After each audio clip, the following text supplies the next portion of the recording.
이제 하나님께서 우리에게 주시는 말씀 찾아서 함께 눈으로 보시고 봉독하시고 말씀에 담겨져 있는 귀한 뜻 가운데 하나를 같이 나누겠습니다. 요한복음 21장 15절부터 17절까지의 말씀입니다. 요한복음을 통해 함께 은혜 나누는 168번째 주일, 우리 같은 본문의 말씀을 가지고 6번째 같이 말씀을 나누고 있습니다. 요한복음 21장 15절부터 17절까지의 말씀입니다. 같이 봉독하시겠습니다. 시작. 그들이 조반 먹은 후에 예수께서 시몬 베드로에게 이르시되 요한의 아들 시몬아, 네가 이 사람들보다 나를 더 사랑하느냐 하시니 이르되 주님 그러하나이다. 내가 주님을 사랑하는 줄 주님께서 아시나이다. 이르시되 내 어린 양을 먹이라 하시고 또 두 번째 이르시되 요한의 아들 시몬아, 네가 나를 사랑하느냐 하시니 이르되 주님 그러하나이다. 내가 주님을 사랑하는 줄 주님께서 아시나이다. 이르시되 내 양을 치라 하시고 세 번째 이르시되 요한의 아들 시몬아, 네가 나를 사랑하느냐 하시니 주께서 세 번째 네가 나를 사랑하느냐 하심으로 베드로가 근심하여 이르되 주님 모든 것을 아시오매 내가 주님을 사랑하는 줄을 주님께서 아시나이다. 예수께서 이르시되 내 양을 먹이라. 아멘, 아멘. 함께 봉독한 이 말씀이 한 주간 여러분의 삶에 능력으로 역사하시기를 다시 한번 주님의 이름으로 축복합니다. 지난 주간에 같은 본문의 말씀을 가지고 이런 질문에서 함께 말씀을 시작을 한 기억이 있습니다. 왜 주님은 히라보의 사랑이라고 말하는 단어가 여럿이 있는데 굳이 아가페라고 하는 단어를 쓰면서 베드로에게 네가 나를 사랑하느냐라고 물으셨을까 하는 그런 질문이었습니다. 에로스는 그렇다 손 치더라도 가족의 사랑인 스트로게나 친구 간의 사랑인 필리아로 물어볼 수도 있고 또 그랬어야만 할 것 같은데 하나님의 사랑을 의미하는 아가페라고 왜 물어보셨을까? 베드로가 아가페적인 사랑을 하지 못한다는 걸 주님은 이미 아셨을 텐데도 불구하고 그렇게 물어보신 이유는 뭐일까 하는 겁니다. 하나님의 사랑, 온전한 사랑, 완전한 사랑이라고 일컬어지는 아가페, 이건 말을 바꿔 말하면 사람은 스스로 할 수 없는 사랑이라고 하는 것입니다. 그래서 바울은 이 아가페의 사랑은 사람들이 숙달해서 성장시켜 발전해서 하는 것이 아니라 하늘로부터 주어지는 은사다, 카리스마다, 선물이다, 그렇게 말씀드렸다는 것 기억을 하시라고 생각합니다. 하나님으로부터 주어지지 아니하면 사람들은 할 수 없는 그 사랑을 주님은 왜 베드로에게 그가 할 수 없다는 걸 알면서도 물어보셨을까 하는 겁니다. 사실 우리가 사랑이라고 하는 말을 많이 하지요. 근데 그 사랑 가운데는 자기의 욕심을 채우고자 하는 사랑도 많이 있습니다. 또 그런가 하면 다른 사람하고 좋은 호감의 관계를 유지하고 싶은 것 때문에 사랑이라고 말할 때도 많이 있습니다. 또 그런가 하면 내가 관심 가지고 있는 것, 내가 얻고 싶은 것들을 위해서 사랑한다고 말할 때도 있습니다. 그러나 이런 우리들의 모든 사랑들에게는 공통점이 뭡니까? 내가 주관이 된다는 겁니다. 내 욕심이 채워지지 않을 때 그 사랑은 미움으로 바뀌어버립니다. 나와 좋은 관계를 유지 못하면 그것은 사랑의 관계가 끝나버립니다. 내 관심에서 벗어나게 되면 그 사랑도 벗어나게 되는 경우가 참 많습니다. 베드로와 다른 제자들이 아마도 그런 사랑이 했을 것이고 그것은 베드로와 제자들만이 아니라 우리 모두의 사실은 사랑이 그런 한계를 가지고 있는 것입니다.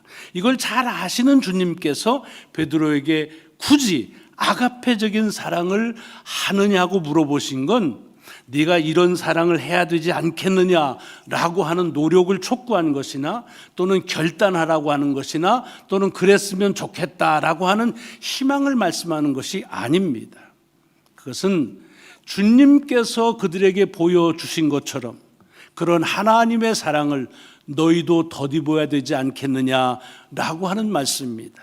완전한 사랑, 사람은 조건을 가지고 사랑하지만 하나님은 처음부터 우리 인간을 사랑하시는 그 첫사랑부터 아무런 조건 없이 또는 아무런 기대 없이 사랑하셨던 것을 압니다. 첫 인간이 주님께서 창조하신 다음에 창조는 변변찮게 했는데 나가서 기가 막히게 살아서 또 하나님 마음에 쏙 들도록 살았기 때문에 그들을 사랑한 것이 아니라 그들을 그 자체, 그 존재 자체를 사랑하신 것에부터 그 사랑은 시작된다는 것을 알면서 거기에 비하여 우리의 사랑은 너무나 내 중심적이고 나의 욕심과 연관된 것이 많다고 하는 것을 잃으시면서 그런 완전한 사랑을 덧입어야 되지 않겠느냐 하는 그런 말씀입니다. 그럼 그 사랑을 어떻게 덮느냐? 바울은 로마서에서 말하기를 하나님의 사랑은 성령님을 통해서 내게 덧입혀지는, 정확히 말하면 내가 그곳에 기름 부음을 받는 사랑이 내게 부어지는 역사를 통해서 그 사랑을 내가 경험할 수 있다라고 말하고 또 그 사랑으로 살아갈 수 있다는 말씀을 같이 나눴습니다. 그러기에 우리의 사랑이 한시적이고 제한적일 수밖에 없지만 하늘로부터 주어지는 아가페의 사랑, 그 완전한 사랑으로 우리를 살게 하신다는 것은 성령님께서 우리에게 부어주시는 우리의 마음에 채워주심으로 가능하고 그래서 그런 사랑을 하며 살아가는 귀한 한 주간이 되었으면 하는 마음을 같이 지난주에 나눴습니다. 오늘은 같은 본문을 가지고 6번째 같이 말씀을 나누는데 한 번 더 말씀의 한 부분을 좀 챙겨보기를 원합니다. 그것은 뭐냐 하면 오늘 본문의 맨 마지막 부분에 되는 거에 네가 나를 사랑하느냐 묻고 베드로가 그렇다라고 대답한 다음에 3번에 걸쳐서 주님은 똑같은 말씀을 하십니다. 내 양을 치라, 또 내 양을 먹이라 그럽니다. 어떤 분들은 그것이 3번 다 조금씩 다르다고 이렇게 세분화하시기도 합니다. 처음에는 내 어린 양을 치라고 하고 또 그 다음에 내 양을 치라, 내 양을 먹이라 라고 말씀하셨는데 사실은 표현에 있어서의 차이가 있긴 하지만은 전체적으로는 내 양을 돌보라고 하는 말씀이고 돌본다는 가운데는 친다는 말도 먹인다는 말도 다 포괄되어 있고 이걸 3번씩 했다는 말은 그만큼 중요해서 강조하신다는 그런 뜻이 있지 않을까 하는 생각을 해봐서 이 말씀을 좀 같이 나누기를 원합니다. 베드로에게 말씀하시는 거에 내 양을 치라. 여기 친다고 하는 말, 여러분 이 말을 보면은 되게 얼핏 이 말씀은 누군가를 위해서 한 말씀이다라고 그렇게 떠오르실 겁니다. 대개는 목회하는 목회자들을 위해서 하는 말씀으로 그렇게 많이들 간주해 버립니다. 왜냐하면 양을 친다라는 것을 목양이라 그러지요. 대개 목사님들 있는 사무실을 목양실이라고 그럽니다. 거기서만 목양하는 건 아니지만 목회하는 데 있어서의 많은 기도하고 또 말씀 보고 하는 일들을 한다 그런 겁니다. 그래서 목회하는 일들을 양을 치는, 마치 목자가 양을 치는 것처럼 그렇게 교회를 또 교인들을 위해서 하는 사역을 목회라 그렇게 말합니다. 그래서 오늘 본문에 있는 말씀도 그런 특정한 어떤 직분에 대한 말씀으로 듣기가 쉽습니다. 물론 목회자들도 이 말씀에서 귀한 어떤 깨달음과 의도를 주시죠. 이 말씀만이 아니라 제 경우에 보면 모든 하나님의 말씀은 여러분들에게 주시는 말씀이면서 동시에 가장 먼저 제게 주시는 말씀입니다. 내게 주시는 말씀이라고 내가 그 말씀 앞에 부족하게 될 때에 그때 그 말씀을 나누는 것뿐입니다. 자, 그런데 왜 이것이 목회를 위한 말씀이라고 한정하면 안 되느냐 하면 여러분 말씀이라고 하는 것이 어떤 특정한 이들을 위해 주신 말씀이라고 하면은 그 말씀에서 내가 빗나가기가 쉽습니다. 이건 나하고는 상관이 없네. 그러니까 이건 들어도 목사님이 잘 들으셔야 돼. 내 양 주님의 양이라는데 왜 지 양처럼 얘기해? 뭐 이런 것처럼 얘기하는데, 그래서 어떤 그런 다른 이들을 위한 말씀이라고 하면 내가 하나님의 말씀을 보면서 자꾸 평가하게 되고 체크하게 되는 경우가 많습니다. 꼭 이 문제만이 아니죠. 여러분, 말씀 속에 은혜를 받으면 자꾸 딴 사람 떠오를 때 생각 안 나십니까? 아이고, 요거 우리 며느리가 들어야 되는데, 요거 우리 시어머니가 들었어야 되는데, 요건 김 집사가 들었어야 되는데, 뭐 이렇게 생각하는데, 사실은 그런 분들도 들어야겠지만 모든 하나님의 말씀은 다 우리 자신들, 내게 주는 말씀입니다. 그러니까 이 말씀도 어떤 특정한 직분을 위해 주시는 말씀이라고 빗나가지 마시고 여러분 자신을 위한, 나를 위해서 주시는 말씀이다 라고 보는 것이 좋습니다. 물론 이거는 신앙적으로 그렇게 받는 게 좋다라고 하는 그런 것도 있지만, 실질적으로 목회하는 어떤 성직을 지금도 교파별로 어떤 특정한 직분으로 정해놓는 경우가 많이 있습니다. 그러나 우리 개신교는 어떻습니까? 우리는 예수 그리스도를 따르는 모든 이들이 다 거룩한 직분을 가진 성직자다. 소위 그래서 그것을 만인 성직론이라 그렇게 말하잖아요. 그러니까 우리가 어떤 직업을 하든지 그것은 하나님의 부르심을 받은 거룩한 직임을 우리가 하는 것이니까, 내가 회사에서 일을 하건 또는 가게에서 일하건 모든 것이 다 목회다라고 생각해 보면, 오늘 여기에 나오는 이 말씀 또한 우리 자신을 위해서, 모든 그리스도인들을 위해 주시는 말씀이라고 하는 것을 우리들이 알 수가 있습니다. 자, 그런데 오늘 본문에 보면은 주님께서 베드로에게 내 양을 치라라고 말씀합니다. 그러니까 주님의 양이라는 뜻이죠. 여러분, 주님의 양을 누구를 여기서 지칭합니까?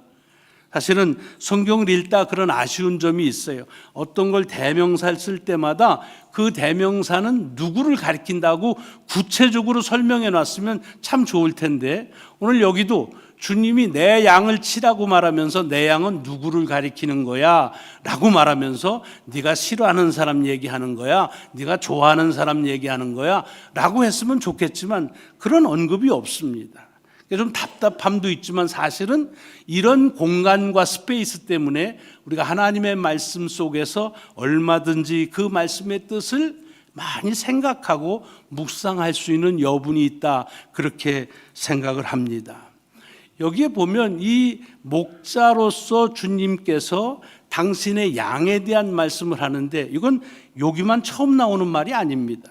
요한복음만 봐도 10장쯤 올라가면 이미 주님께서 당신이 선한 목자라고 말씀하시면서 당신은 당신의 양을 위해서 목숨을 내놓는다라고 하는 그런 말씀이 있습니다. 요한복음 10장 14절과 15절인데 제가 봉독해 드리죠. 나는 선한 목자라, 나는 내 양을 알고 양도 나를 아는 것 같이 아버지께서 나를 아시고 내가 아버지를 아는 것 같으니 나는 양을 위하여 목숨을 버리노라. 그러니까 양을 위해서 목자로서의 주님께서 그 당신을 희생하시겠다고 하는 그 말씀입니다. 물론 여기에도 그 당신이 말씀하시는 내 양이 누구를 가리키는지는 언급되어 있지 않습니다. 하지만 이런 거를 우리가 추론하기에는 그리 어렵지가 않습니다. 왜? 양이라고 하는 게 뭡니까? 목자를 따라가는 것이 양이잖아요. 목자 없이는 살 수 없는 것, 살기가 어려운 것이 양입니다.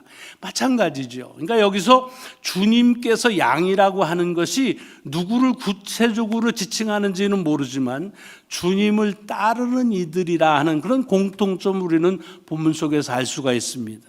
자, 그러면 복음서에서 주님을 따랐던 사람들이 누굽니까? 이렇게 얘기하면 제일 먼저 떠오르는 게 여기 베드로와 더불어서 12 제자가 떠오르겠죠. 그래서 그들을 제자라고 말합니다. 주님을 따르는 무리라는 뜻이지요. 그런데 다른 성경에 보면, 누가복음 10장에 보면 그 수가 70명이라고 나오기도 합니다. 또 다른 데서는 아예 많은 무리의 제자들이다 라고 하면서 헤아릴 수 없을 만큼 많은 사람들을 가리킵니다. 무슨 뜻이냐? 여기 주님을 따르는, 주님의 양으로서 주님을 따르는 사람은 어떤 특정한 숫자에 구별된 사람이 아니라 예수를 따르는 모든 사람들을 다 통칭하는 그런 표현이라고 하는 말씀입니다. 자, 그러면 두 가지가 이렇게 중복이 됩니다.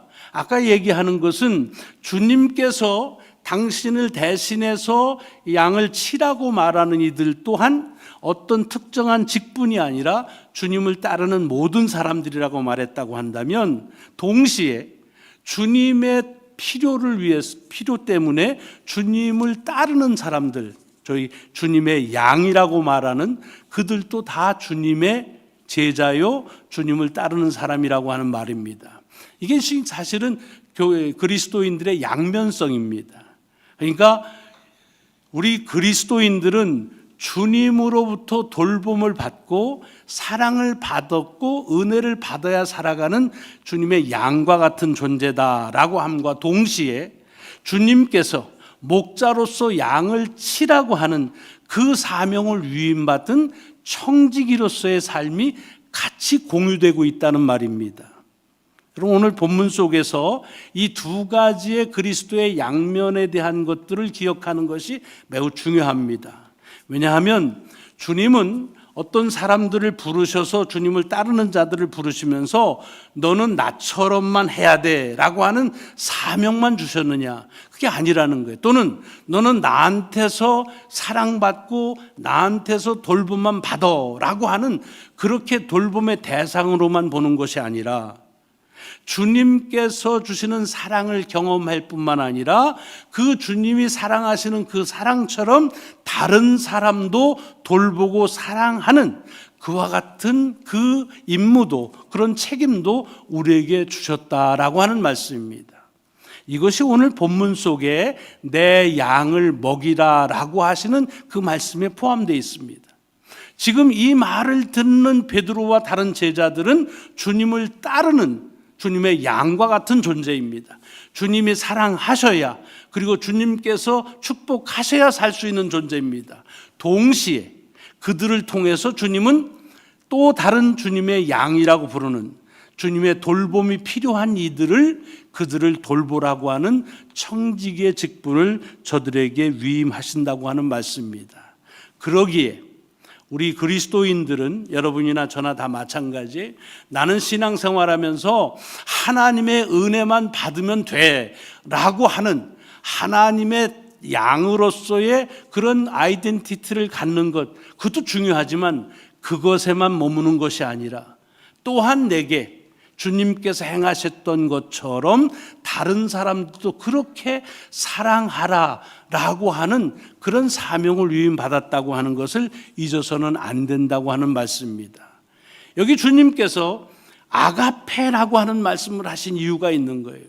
내가 너를 아가페의 사랑으로 조건 없이 무조건으로 사랑하고 내가 그것 때문에 용서받고 그것 때문에 돌봄받아 산다고 한다면, 이제는 내가 받은 그 사랑대로 다른 사람을 사랑해라, 내가 받은 그 용서대로 다른 사람을 용서해라 라고 하는 말이 이 베드로를 향한 내 양을 치라고 하는 이 말씀 속에 담겨져 있는 의미라고 하는 것입니다. 여러분, 이거를 좀 정리해서 바울은 에베소서에서 이런 얘기를 합니다. 에베소서에 보면 그 당시에 그리스도인들이 몇 가지의 관계를 가지고 사는데, 아버지 아님, 부모 아니면 자식으로 살아요. 부모와 자식과의 관계, 또는 아내와 남편으로 살아갑니다. 아니면 주인과 종의 관계로 삽니다. 대개 이 세 가지가 같이 어울려서 그 관계 속에 살아갑니다. 근데 그 시대가 어떤 시대입니까? 자식은 부모에게 무조건 순종해야 되는 시대입니다. 아내는 남편한테 무조건 순종해야 되는 시대입니다. 그리고 종은 주인에게 무조건 순종해야만 되는 그런 시대입니다. 그럼에도 불구하고 바울은 그 아내들에게 남편에게 순종하라 하고, 그리고 자식들에게 부모에게 순종하라고 하고, 그리고 종들에게 주인에게 순종하라고 말합니다. 말하지 않아도 그렇게 사는 형편입니다. 그런데 굳이 왜 그런 말씀을 하셨을까요? 그것은 사실은 그렇게 아내 보고 남편에게 순종하라고 하는 말에 이어서 남편도 아내에게 그리 행하라 라는 말씀을 하기 위해서입니다. 자식 보고 부모에게 순종하라고 하는 말은 그 말에 이어서 부모도 자식을 그렇게 사랑해야 된다는 얘기를 하기 위해서예요. 종이 상전에게 순종하라는 말은 그 말 없어도 그렇게 살아야 되는 사회 속에서 그런 것처럼 주인도 종을 사랑해야 된다는 얘기입니다. 이걸 이렇게 함추려서 한마디로 얘기하면 그리스도인의 삶은 주님의 사랑을 받는 존재이면서 주님처럼 다른 사람을 사랑하는 존재로 살아가야 된다는 겁니다. 주님에게 하듯 사랑하고 주님께서 하시듯이 그렇게 사랑하라고 하는 것이 에베소서에서 바울이 말하는 우리에게 주시는 삶의 어떤 책임이라고 하는 말씀입니다. 여러분, 이거를 여러분 잘 아시는 헨리 나우엔이라고 하는 신학자이시고 또는 어떤 신앙의 선배로 말씀드릴 수 있는 그분이 그렇게 얘기했어요. 그리스도인은 누구냐? wounded healer다는 얘기입니다. 무슨 얘기냐? 우리는 모두가 다 상처가 있는데 근심과 걱정과 분열과 미움과 이런 상처투성인데 이 상처를 예수 그리스도를 통해서 치유함을 받는 그것이 신앙이라는 거예요. 그 주님을 통해서 그 치유함을 받았는데 그렇게 치유함을 받은 이로써 치유함 받은 곳에서 끝나는 것이 아니라 다른 상처받은 사람들에게 주님께서 저를 상처를 치유한 것처럼 저들도 치유하며 살아야 된다라고 하는 말을 한 단어에다가 담은 말입니다. 그래서 wounded healer, 상처받은 치유자라고 하는 그런 말씀으로 그리스도인들을 대명하는 그런 명제를 내렸습니다. 오늘 주님께서 베드로에게 내 양을 먹이라고 하는 말씀은 주님께서 그들을 왜 찾아가셨습니까? 갈릴리에서 그렇게 주님을 떨어져 있지만은 소명감에 불타고 그리고 주님과의 관계를 끊어지지 않고 살았던 그들이기 때문에 갔냐? 그렇지 않습니다. 이미 주님과의 관계는 끝나버렸다고 생각하고 이미 베드로서의 삶은 실패하고 그랬지만 그들을 찾아가서 그들을 사랑하는 것처럼 그 사랑처럼 다른 사람에게도 내가 그렇게 살아가야 된다라고 하는 말씀을 이렇게 말씀하시는 것이 오늘 이 내 양을 치라라고 하는 말씀 속에 담겨져 있는 귀한 뜻이라고 생각합니다. 내 양을 치라. 이거는 그러므로 특정한 이들을 위해 주신 말씀이 아니라 예수 그리스도를 따르는 모든 이들에게 주시는 명령이라고 하는 것입니다. 우리 모두가 다 주님에게 돌봄을 받았기 때문에 그래서 살아갑니다. 그러니까 그만큼 내가 주님의 돌봄을 받은 것처럼 다른 사람을 돌보라고 하는 말씀이죠. 주님이 나를 용서하셨기 때문에 내가 삽니다. 그런 것처럼 다른 사람도 용서하라는 것입니다. 주님께서 나를 아낌없이 주는 아가페의 사랑을 해 주셨기에 내가 이렇게 살아가는 것, 그러므로 다른 사람을 향해서도 내 욕심을 채우기 위한 사랑이 아니라 주님께서 사랑하신 것처럼 아가페로 살아가라고 하시는 이 말씀이 오늘 본문 속에 담겨져 있는 주님의 의도라고 믿습니다. 우리는 주님의 사랑이 필요한 동시에 주님처럼 사랑하며 살아가야 할 것입니다. 우리는 주님의 용서를 받는 필요한 존재임과 동시에 또한 주님처럼 다른 이들을 용서하며 살아가야 되는 귀한 존재이기 때문입니다. 같이 기도하시겠습니다. 주님을 따르기에 우리가 주님의 아낌없는 사랑을 받았습니다. 그래서 다시 살아갈 수 있고 또한 용서받았기에 우리가 또 이렇게 주님을 예배합니다. 내 양을 치라 하시는 이 말씀 속에서 우리가 받았던 그 사랑대로 또 필요한 사람들을 사랑하라고 하시는 말씀으로 듣습니다. 우리가 용서받은 것처럼 또한 용서가 필요한 이들을 용서하라고 하시는 주의 말씀으로 받습니다. 겸비한 마음으로 주님을 대하듯 살게 하시고 주님처럼 살아가는 귀한 삶이 되게 하여 주옵소서. 감사드리오며 우리 구주 예수 그리스도의 이름으로 기도드리옵나이다. 아멘, 아멘.